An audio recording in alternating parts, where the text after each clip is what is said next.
ladies and gentlemen. Welcome to Funemployment Radio. I am Greg Nibbler here with Sarah X. Dillon. Thank you so much for tuning in. Wherever and however you listen, which is right here tonight. Holy shit, this is awesome. This is fucking amazing. Jesus. So, first off, thank you guys so much for coming out tonight. So we've got a show here for you. I want to say right off the bat, though, we're vain enough to put our faces on everything. We weren't vain enough to make that video. So that was somebody else that made that. It was Sebastian. Greg totally made the video. No, then it would be way more me in it if I did it. So that was thank you to listener Sebastian for making that video. And thank you everyone for coming out tonight. Let's give a big round of applause for all of you people. Thank you. Holy fuck, this is terrifying. There were a lot of you. So I know we're opening up for everybody else tonight. That's what we are doing. So also want to say thank you to everybody who has supported Funemployment Radio, including you guys, including tonight, ladies and gentlemen, Pabst Blue Ribbon. It only took 5 years, but they finally realized it. We had to work at it for a while, but we finally got them. So we're going to be sitting here talking with you tonight for a while. We've also got Chronicles of the Nerds. They're going to be having a performance. Yeah. We've got Keelan King performing as Star Pilot with his entire band. There's a little band. And I do the last one. There might be a little bit of a ghost investigation video. No, probably won't have time for that. Which, spoiler alert, I've seen and it's fucking spectacular. Unfortunately, we've already run out of time for that. It's been scratched from the lineup, so I don't know if that'll happen. And then finally, we have a little band called Courage that's going to be playing. Just a little one. So, we've been doing this show for 5 years, and it is crazy that it's still going. I mean, just meeting some of you guys tonight, we're going to be milling about. But of course, if you know the history of We'll be milling about. We'll be milling about. So, we'll be milling. I'm trying to. All right, that was good. Sorry, I didn't mean to take away from you. All right, so this is how it's been for 5 years. This is exactly how we operate. You're getting to see it live. Unfortunately, like when we record the podcast, there's all kinds of off-mic cues and glares that Sarah and I have at each other. Now you're going to get to see those live. I know, we have not mastered the art of being able to communicate silently. No. It's going to happen. Yeah. This is the way it's going to happen. But 5 years ago, and about 2 or 3 weeks, we were still on terrestrial radio. And we were on another show that you guys may be familiar with, the Rick Emerson Show.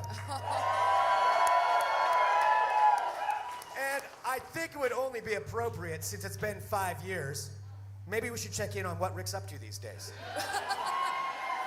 I was Mr. going Rick to pull Emerson? up his music, but it is not working. Let's just go with it. I believe there's a Mr. Rick Emerson that maybe... Mr. Rick Emerson, are you Rick, here? this is your cue.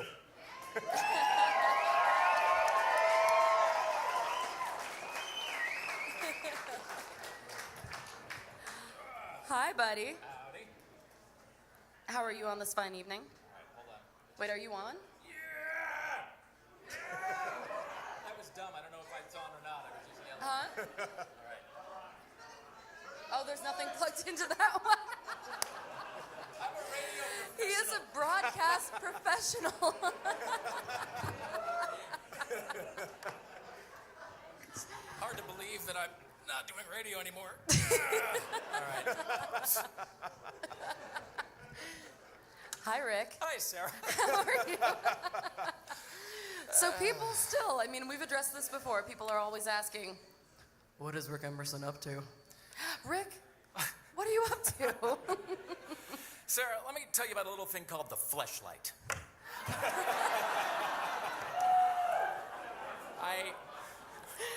Okay. No, so our good friend Seamus, a longtime listener of, when we're doing the Rick Emerson Show and love him. Funemployment, lives in Colorado, keeps kind of strange hours, and he and I sort of keep the same schedule sometimes. So I get these like weird text messages from him. I'm kind of nervous as to where this is going.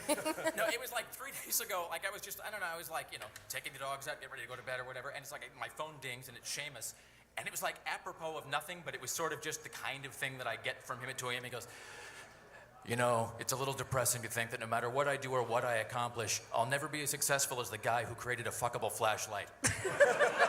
Like, that was it. There was, like, no follow-up, no, like, why was he thinking of that? Or, like, Like, I mean...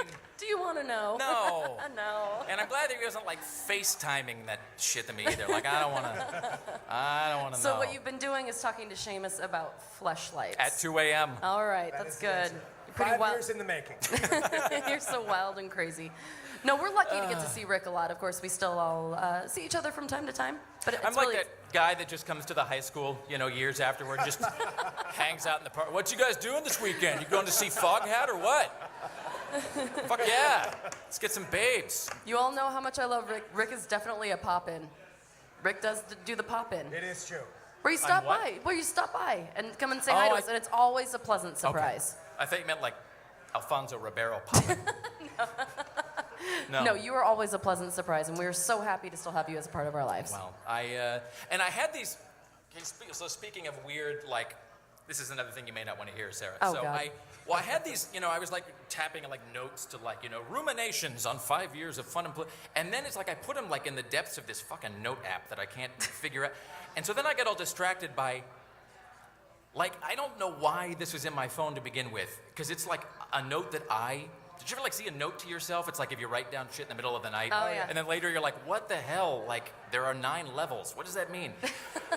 I have this note in my phone, and it just says, again, with no explanation to my future self did I write this. It just says, buy used crotchless panties, ? Wow. The question mark is really what kind of fucks me up with that, though. Like, I was pondering at some point, like, What options were you weighing at that point? I'm just not decided on the purchasing of crotchless undergarments. So what you're saying is that conversation you had with Seamus isn't that odd. Oh, wait. Yeah. It all's coming together now. So, in all seriousness, though, so I know that I have a tendency to babble on. So I will, it's the world's most awkward segue. So I was talking to my mom. Let's transition. Started with fleshlights to your mom, all right? Sorry. Puppies, kittens, rainbows, unicorns, fairy dust, angel wings. I was talking to my mom. This is actually some time ago when she had moved, and my mom found this box of cassette tapes that I had recorded when I was like 5 or 6. And my mom had this huge like Radio Shack tape recorder. And when I was like 5 years old, I would drag this Radio Shack tape recorder around the house and the neighborhood and annoy my friends and my relatives, and I would pretend to interview them like a radio host, just like a freak. And I knew it wasn't a radio, like I knew it was just a tape recorder. I knew that nobody could hear these, but I just recorded myself as a 6-year-old like a tiny pint-sized Larry King in short pants, School playground drinking fountain, yes or no? And I didn't ever play them for anybody. I just did it because I enjoyed it, and it was fun, and I put them in a box. And whatever success or accomplishment I ever had, I think, came from the fact that I just enjoyed doing it, and I just did it because I loved it. And I thought about that story 5 years ago in November of 2009. I should say at this point that somebody backstage, I'm not going to say who, it was Aaron, offered me $10 if I could make Sarah cry at some point while I was up here. You better not. This makeup took a fuck long time. I thought about just coming out and going, Morrissey's dead. But then I knew that Greg's cackling would cancel it out. But 5 years ago, in November of 2009, I thought about this, me and my box of cassette tapes from when I was 5 years old, because we had all gotten fired, and, and it was like, what now? And Sarah sent me a text, and she said, do you want to meet for coffee? And we met at North on Division, I believe. We did, because coffee for you and beer for me. Right. Yeah. Yes, you want to meet for coffee for I you think and... they have coffee there. You want to go there? And I said, sure. And so Sarah and I, and this is like a week after we'd gotten fired, and Sarah said, I know that you're going to take a while and figure out if you want to do another radio show, or if you want to do a show or whatever, but in the meantime, would it be cool with you? Like, would you mind if Greg and I, what would you think about us doing a show, Greg and I? And I said, yeah, sure, you have at it. Go, to be that thing, do it. And I said, when is it gonna launch? When are you gonna do it? And Sarah said, oh, apologies, Greg. She said, well, we've actually recorded a couple episodes in Greg's shithole cesspool fucking disgusting home office. And I think I have tetanus. No. It was something like that. I would complain about that, but that's kind of true. That's fairly accurate. Yeah. And she said, we've actually already recorded a couple episodes of the show. And I said, that's awesome. Send me the link. I'll listen to it. And Sarah said, she said, we haven't actually posted them yet. We've just been doing it because we enjoy doing it. And God damn it, Rick. And You're not that gonna make was- me fucking cry. but seriously, when you said that you guys had already recorded some shows and you just put them right onto the computer and you weren't even posting them yet, you were just doing it because you wanted to do it. At that moment, I kind of knew that whatever else happened, that Sarah and Greg and Funemployment and all of that was going to work and everything was going to be fine, because there are two kinds of people in the world. There are people who do the work to get the attention, and there are people who get the attention because they do the work. And as fortunate as Funemployment is to have such a fantastic, rabid, devoted, loyal following, we in the audience, because I'm a listener too, we in the audience are doubly fortunate to have two people who take their fun so seriously.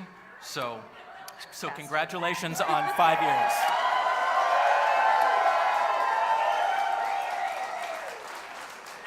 Thank you so much. You mean the world to me. Thank you. Wait. Don't you dare. Is Aaron No. getting $10? I have sparkles on. Achievement unlocked! It's fine. Everything's fine. Thank you, Rick. Yes, so from all of us, Rick, congratulations. Thank you. I'm sorry. I'm hugging him. This is happening. Let's all hug, not you.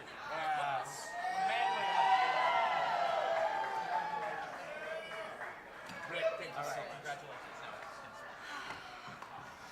Rick Emerson, ladies and gentlemen. Rick Emerson. Although we still don't know what the fuck he's been up to. No, seriously. Way to come out and lay that down, and now we have to follow it up. That was really good. Oh. So, Behind the scenes, we're all still great friends. We love Rick very much.